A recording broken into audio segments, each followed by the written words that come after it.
La religion est incompatible avec la République, épisode 250 milliards. Bonjour à toutes et à tous, c'est Stéphane pour la chaîne Faux Allié. Je vous remercie de me retrouver chez moi et donc chez vous, et je suis fatigué. Donc vous avez le leader de l'une des plus grandes communautés religieuses du monde, probablement la plus puissante, à la tête du Vatican, qui a déclaré que le pire danger de notre époque, c'est quoi d'après vous ? Est-ce que c'est les famines ? Est-ce que c'est les féminicides ? Est-ce que c'est la menace d'une guerre mondialisée ? Est-ce que c'est le réchauffement climatique ? Est-ce que c'est la pauvreté ? Eh ben non, c'est la théorie du genre. Merci Pape François. Le Pape François affirme que la théorie du genre est le pire danger de notre époque. La libre. Bien. Alors, globalement, les gens, c'est 50-50. Là, vous en avez qui disent, y a des génocides partout, pourquoi ils parlent de ça ? Là, il y a des zinzins, machin, pour se moquer des personnes non-binaires. Ici, il a pas tort. Ici, il a complètement raison. Là, ça remet un petit peu quand même en perspective la bêtise de cette déclaration. Il a raison, merci, les termes, il a dit les termes, etc. C'est quoi la théorie du genre ? La théorie du genre, c'est un truc complètement imaginaire auquel j'ai souscrit quand j'étais tombé dans la secte de la transphobie, il y a quelques années.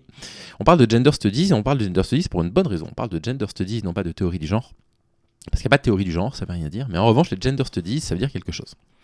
Et moi, ce que je vous propose, c'est qu'on relise un très bon article, que je ne vous avais pas encore lu en live, d'ailleurs en ligne, sur la chaîne, qui a été partagé le 10 février 2024, par Pascal Huguet, qui est directeur en psychologie, directeur de recherche au CNRS. Voilà, ça vaut ce que ça vaut. Hein. Si vous voulez vous intéresser à la réalité en sciences sociales de ce que c'est que les recherches faites sur le genre, vous avez la possibilité de vous fier à un leader d'une secte religieuse, ou vous avez la possibilité de vous fier à un docteur en psychologie qui dirige des recherches au CNRS. Faites ce que vous voulez. Pays libre. Comment on va se mettre ? Comme ça. La théorie du genre pour les nuls. Il ne s'agit pas de nier les différences biologiques entre hommes et femmes, mais de dévoiler l'origine éminemment sociale et donc le caractère en réalité arbitraire de l'inégalité des sexes dans de multiples domaines. Tout d'abord, la rumeur. Une théorie du genre serait enseignée à l'école pour nier les différences sexuelles entre filles et garçons, si possible, dès la maternelle. Je me demande quels sont les vidéastes qui propagent ce genre de fausses rumeurs. Avec quel objectif ? Détruire le modèle traditionnel hétérosexuel de la famille et encourager l'homosexualité, la bisexualité et la transsexualité. Et la pédocriminalité, disait le féministe transphobe.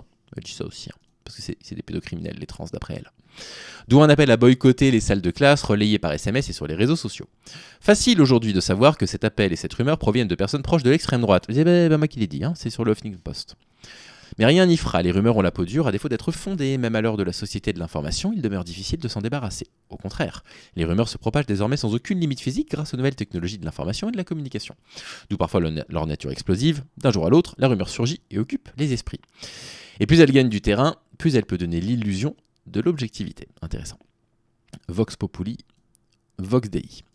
Mais de quoi parle-t-on juste dans le cas présent ? D'une théorie du genre qui n'existe pas. C'est pas moi qui le dis, c'est le directeur de recherche au CNRS qui dit ça. Ce qui existe en revanche, c'est une distinction entre sexe biologique et genre. Le genre est un concept issu de sciences humaines et sociales pour affirmer l'importance de l'environnement social et culturel dans la construction de l'identité sexuelle de chacun. D'accord ? C'est pas une question sémantique, comme on peut l'entendre par certaines personnes. Y compris chez des sceptiques, je suis toujours choqué quand il dit ça. C'est pas de la sémantique. Ça fait référence à des concepts qui sont des concepts différents. Au même moment de l'enfance, nous ne faisons pas qu'apprendre notre appartenance à l'un des deux sexes. Nous intégrons aussi, souvent de manière implicite, les valeurs et les rôles sociaux associés par les adultes à cette appartenance. En gros, et pour faire vite, je joue aux petites voitures et non à la poupée parce que je suis un garçon. Je joue à la poupée et non aux petites voitures parce que je suis une fille. Construite très tôt, au cours du développement mental, de telles associations conduisent à la fois à une identité sexuelle, donc une perception d'être soi-même du genre masculin ou féminin, et à des rôles de genre, qui sont donc des stéréotypes sexistes, qui, contrairement au sexe biologique, sont socialement et culturellement construits. De ce fait, les rôles de genre et l'identité sexuelle ou l'identité de genre permettent à l'âge adulte la reproduction de certaines inégalités inscrites de longue date entre hommes et femmes, aujourd'hui encore en matière par exemple de salaire, d'accès à certaines professions et à certains statuts. Et c'est bien là tout le problème, et aussi tout l'intérêt des travaux consacrés depuis une soixantaine d'années aux constructions genrées et aux rapports de sexe, sous l'impulsion historique des études de genre, les gender studies, inspirées notamment par Simone de Beauvoir et de son célèbre « On ne naît pas femme, on le devient », puis Judith Butler, qui est, je pense, une des autrices qui a le plus travaillé à populariser ces concepts. Il ne s'agit pas de nier les différences biologiques entre hommes et femmes, mais de dévoiler l'origine éminemment sociale et donc le caractère en réalité arbitraire de l'inégalité des sexes dans de multiples domaines. De nombreuses connaissances ont été accumulées dans ce cadre, dont on s'efforce aujourd'hui de faire la synthèse avec difficulté, en raison de la diversité des disciplines impliquées. d'où le terme gender studies au pluriel. Historiquement, la littérature, la philosophie, l'histoire, la psychologie, la sociologie et l'anthropologie, plus récemment les neurosciences sociales, les sciences politiques, la linguistique, l'éthique, l'esthétique, la géographie, l'économie, le droit. Même morcelés, les travaux sur le genre donnent cependant une vraie légitimité à la lutte contre les inégalités de sexe. Ça fait référence ici à un article qui disait « Quand Marine Le Pen relaye la folle rumeur sur la théorie du genre, copier des raps sur un livre tous à poil recommandé à l'école, selon lui, où sont passées les petites filles aux cheveux courts. Les efforts conjugués du ministère des Droits de la Femme et du ministère de l'Éducation nationale en faveur de l'enseignement de l'égalité filles-garçons à l'école visent précisément à lutter contre ces inégalités et non à gommer les différences biologiques entre les deux sexes, contrairement à ce qu'affirme la rumeur, relayée sans honte par certains intellectuels peu informés et à l'occasion soucieux de préserver leur famille politique. » Coucou toi. On peut certes toujours contester par totale naïveté ou par idéologie les inégalités entre sexes et sans cesse chercher à les naturaliser, en faire des faits de nature plutôt que des faits de culture, mais en réalité cette posture se heurte aux données scientifiques disponibles, dont bien entendu les intégristes de la naturalisation se fichent éperdument. Voyons-en un exemple simple, en référence à la question de la sous-représentation des filles et des femmes dans les filières des sciences dites dures, impliquant de solides compétences en mathématiques. Adam et Ève seraient-ils donc biologiquement inégaux sur le terrain de Pythagore ? Cette inégalité traduit-elle au contraire l'action d'un stéréotype ? Démonstration. Dans plusieurs études conduites en collaboration avec Isabelle Régnier de l'Université d'Aix-Marseille, plusieurs centaines d'élèves du secondaire devaient mémoriser une figure géométrique complexe sans signification particulière pour ensuite la reproduire sous une forme graphique. Je vous recommande à ce sujet-là la vidéo d'Horizon Gull. Les filles sont-elles nulles en maths ? Qui parle de cette étude, c'était très bien. Cette épreuve leur était présentée soit comme un test de géométrie, soit comme un test de dessin. Des élèves comparables étaient assignés au hasard à l'une de ces deux conditions. En condition géométrie, les filles produisaient une performance inférieure à celle des garçons. Cette différence s'inversait dans la condition dessin. Le test étant strictement le même dans les deux conditions de l'étude, on voit à quel point la perception que les élèves se forgent d'eux-mêmes en fonction de leur appartenance de sexe peut s'avérer déterminante. Ce type de phénomène est repérable à l'école, non sur les résultats de contrôle continu, mais sur les épreuves plus formelles utilisées lors des examens. Cette perception stéréotypée qui fait des mathématiques un territoire essentiellement masculin affecte de manière drastique désolé pour le bruit du micro, les choix d'orientation des élèves à l'adolescence. Pour réussir en mathématiques et s'engager dans les filières de sciences dites dures ou les formations d'ingénieurs, les filles doivent donc surmonter un handicap psychosocial et non biologique auquel les garçons ne sont pas confrontés.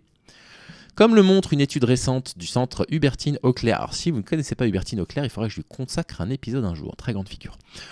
Ce handicap est entretenu par les manuels scolaires eux-mêmes. Non seulement les savants et autres découvreurs célèbres évoqués dans ce cadre sont presque toujours des hommes, seulement 3,2% de femmes citées, mais il en est de même pour les personnages de fiction imaginés à l'appui des leçons ou des exercices. Or, en réalité, l'histoire des mathématiques et des sciences est aussi peuplée de femmes qui manifestement tombent au fur et à mesure aux oubliettes. On parlera de Sophie Germain un jour, je viens de lire une biographie sur Sophie Germain. Passionnante.